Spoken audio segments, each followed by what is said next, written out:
Today, the Postmaster General announced that the Postal Service would begin the process of consolidating about 140 processing facilities around the country. Despite the harsh realities of this announcement from the Postmaster General, there are, in fact, a few bright spots in Illinois. The processing facilities in Springfield and in Fox Valley, which the Postmaster General originally slated for closure, will remain open. Additionally, I'm glad the Postmaster General has heeded our repeated calls to keep Illinois jobs in Illinois and other jobs in the states where the processing facilities currently exist. The Postmaster General's original plan would have potentially sent over 500 Illinois postal jobs to surrounding states, along with the mail they processed so efficiently for so many years. Beyond the postal employees, the Postal Service supports tens of thousands of private sector jobs in Illinois, which is the center of the mailing and printing industry. Certainly, today's announcements are difficult for those of my constituents who live in Quincy and Rockford, in Carbondale and Centralia, Bloomington and Effingham. I have consistently insisted, and the Postmaster General has assured me, that we are going to avoid layoffs and that all of the employees in these facilities will have the opportunity to pursue another role within the Postal Service or to accept at their, they wish, early retirement incentives. And I'm told that none of these facilities will close before the end of the year. As I said, today's news is disappointing and difficult for many in my state, including postal customers, postal employees, and small businesses. Still, I think it's important to note how far we've come from the Postmaster General's original plan to where we are today. Originally, we sought closure of 250 processing facilities nationwide. Today's announcement, 140, and called for the closure of 3,700 mostly rural post offices. In Illinois, the Postal Service originally targeted 9 plants for closure, which employ over 1,800 people.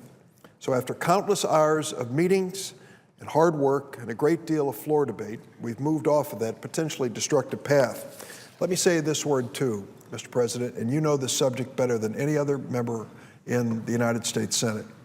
We met in my office with the Postmaster General, I believe it was in November or early December, and sat down with him and said that his proposal to reduce the number of post offices and processing facilities could be the death knell of Postal Service as we know it today. You remember, Mr. President, we challenged him. We said, Mr. Postmaster General, do not make any of these changes until May 15th. Give Congress an opportunity to come up with a way to save money for the Postal Service, to preserve the Postal Service, and to do it by way of legislation, which is why we were elected. He said reluctantly, he didn't want to do it. Reluctantly, he gave us a letter and said, I won't do anything until May 15th. I'll give the House and the Senate a chance to do their work. If you'll remember, Mr. President, I called Senator Lieberman, chairman of the Administration Committee and the Government Operations Committee, and said to him, with this jurisdiction, we've got to roll up our sleeves and get to work. And he said, we're ready. Senator Collins and I and Senator Carper and others, we will work together to pass a Senate bill that achieves Postal Service reform in a fairer way. And he did. At the same day, I called Chairman Darrell Issa, the California Republican chairman of the House Committee with the responsibility for the Postal Service. And I said to Chairman Issa, we now have until May 15th to do our job, to pass a bill in the House and the Senate and get it to the President. And now the clock is running. You'll remember, Mr. President, we had a break over the holiday and we came back and we were anxious. We didn't want to waste any time.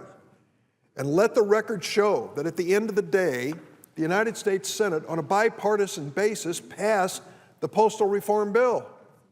13 Republicans joined 49 on the Democratic side, passing a bipartisan bill. Well, what happened in the House? The answer is nothing happened in the House. The House of Representatives failed to do their job, failed to pass Postal Service reform. To my knowledge, they didn't bring a bill to the floor. And then May 15th came. The Postmaster General kept his word and waited, and then he made this announcement. Mr. President, if the Senate bill that we passed had become the law of the land, today's announcement would have never taken place. We set up a process for post offices and processing facilities to be evaluated in terms of their efficiency and cost that I think was sensible, reasonable, and would have saved money. We didn't get to that point because the House failed to act. That is the harsh reality of why we face what we do today. Only the Speaker of the House and his majority can explain why they didn't accept the challenge to legislate. My question to them is, if you're not here to legislate, why are you here? An issue of such national importance as the future of the Postal Service should have been done, as it was in the Senate, on a bipartisan basis in the House of Representatives. We did it here. We worked together. I cannot even remember how many amendments we considered, but we labored through every single one of them and got it done. Now, I look around my state and see 6 or 7 major processing facilities closed, and it breaks my heart, because what we did in the Senate would have avoided some of those, would have at least put a process in place that was a lot fairer. Well, my last word to the members of the House is it's not too late. It's not too late to accept your responsibility and to pass the Senate bill if you can't pass one of your own. Call our bipartisan Senate postal reform bill to the floor. At least give it a vote in the House of Representatives. And if they can pass it, let's send it to the President, and perhaps before the end of the year, we can actually save some of these postal facilities. I don't want to create false hope, because I couldn't believe that May 15th would come and go and the House wouldn't act. But that's what happened. So let's hope that that changes for the better. I'm going to continue to work with the President, presiding officer, as well as the President of the United States and all of the committee members. The Postal Service is something special. I'll close by saying this.